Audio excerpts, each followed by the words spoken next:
to say that this is a very emotional night because I'm usually standing here celebrating with Lindsay. So I know he's looking down right now, smiling though, so that gives me peace, but it's difficult.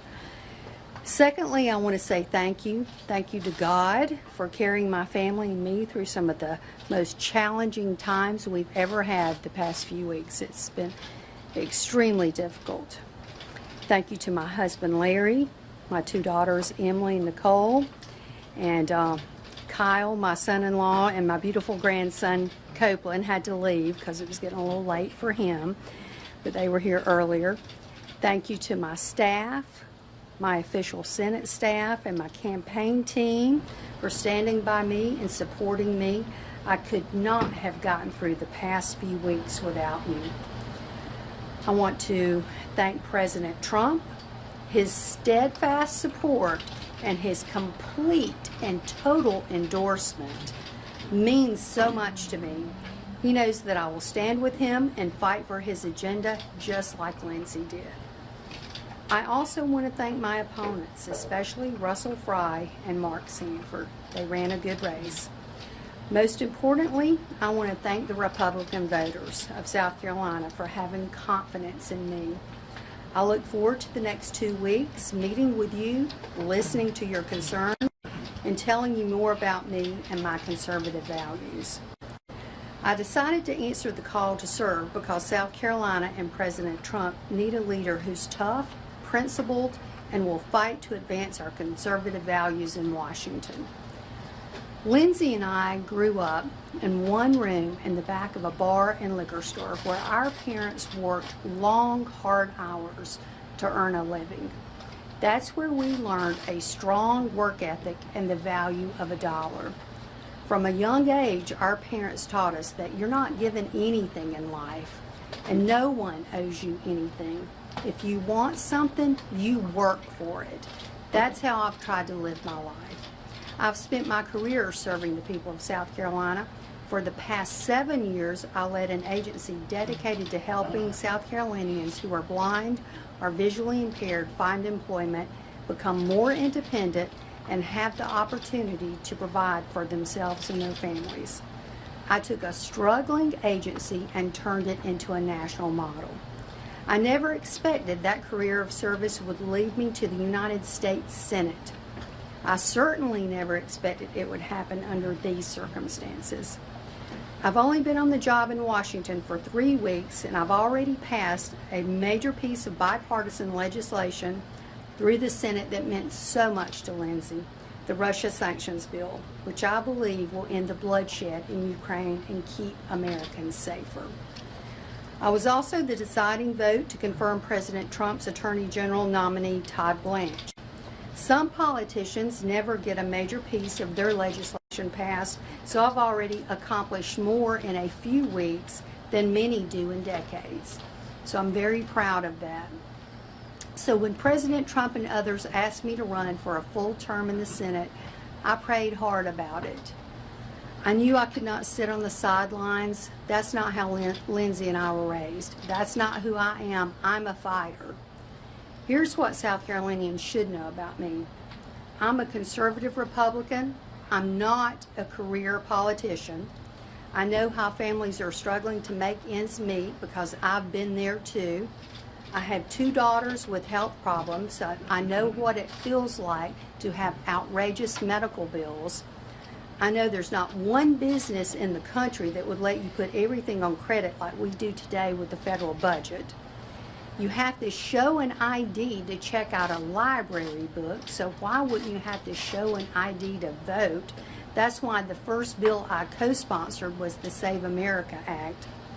Joe Biden let 12 million illegal immigrants into this country.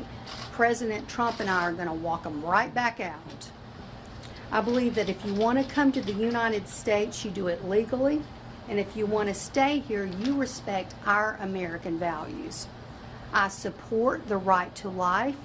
I believe that every human life is sacred and deserves protection. I strongly support the Second Amendment. I believe gun control is how steady you hold your weapon. I'm a volleyball mom. I love watching my daughter play, and I know that boys have no place in girls' sports, especially not in the locker room. I've been accused of not being a politician. Guilty as charged.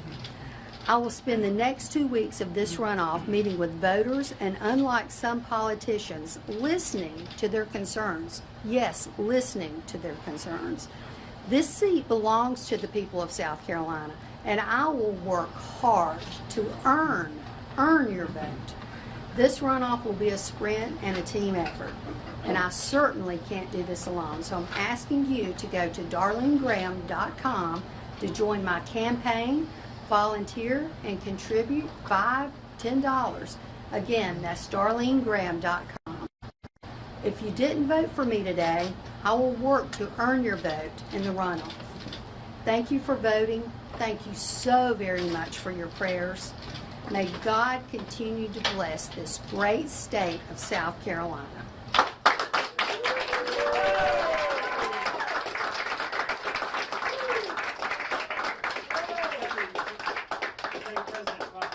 I'm curious, did he offer to come down here to campaign? And also, how do you plan to make the distinction between you and Ralph Norman between now and 2 weeks from now? Well, I'm hopeful that President Trump will come down, but we'll see. And there's a big distinction between myself and Ralph Norman. I'm a conservative. I have conservative values. I'm willing to work hard for the people. I'm willing to earn their votes. And yeah, we'll see other differences as the weeks go on. Senator, just earlier tonight, Congressman Ralph Norman said he's agreed to a debate on Monday. Are you participating in that debate? Have you agreed to that? Well, that's the first I've heard of it, so we'll see. Would you be willing to debate him on I'll Monday? be willing to debate him, yes. Senator, will you reach out to any of your other opponents asking them for their endorsements? Yes, I plan to do that. Have you spoken to anyone tonight? I've spoken to a couple of them. Which was more to come. Senator, what can we expect to see over the next 2 weeks in terms of campaigning? You said you want to continue to get your message out. What does that look like on the ground here in South Carolina? Probably pretty much every day I'm going to be hitting the road. I want to sit down with the voters. I want to know what's important to them. So I want to meet one-on-one with as many people as I possibly can. So I plan to cover this entire state. This is your first campaign, the first time that you are the one out front doing that. What's your level of comfort? Your brother had decades to get that level of comfort, but how do you feel doing that? Well, it's been absolutely brutal. You know, this past month has been brutal. Today is the 11th. My brother passed 1 month ago today. So none of this has been comfortable for me. But like I said, I'm a fighter. I have buried my precious brother. I have taken on the role of a United States Senator, and I have had this brutal campaign schedule, and I'm still standing. If that doesn't tell you I'm a strong person and a fighter, nothing will. So I think I can handle the next 2 weeks. Get two more questions. Senator, this you've is a seen the massive results. moment for your campaign, but also, as you said, it's an emotional day for you and your whole family, you know, with the loss of Lindsay. So with everything that's happened here, you know, becoming, you know, the appointed senator, now deciding that you want to run for this, getting your feet wet in Washington, have you had time to sit and process that loss, to amid all of this, and what does that look like for you and your family? I know it's really been a family situation. It has been a family situation. It's been hard on my whole family, and unfortunately I have not had a whole lot of time to process it. I've had my moments. They typically come early in the morning, you know, before my day gets started, and late at night when I go to bed. Do you think about what you would say to him in this moment if you had that opportunity to just you and him, no cameras, no anything? I think a lot about what I would say to him and what he would say. Right now, I think he would be very proud. Senator, what is the experience like watching votes come in for yourself compared to what it was like watching the votes come in for your brother? You know, that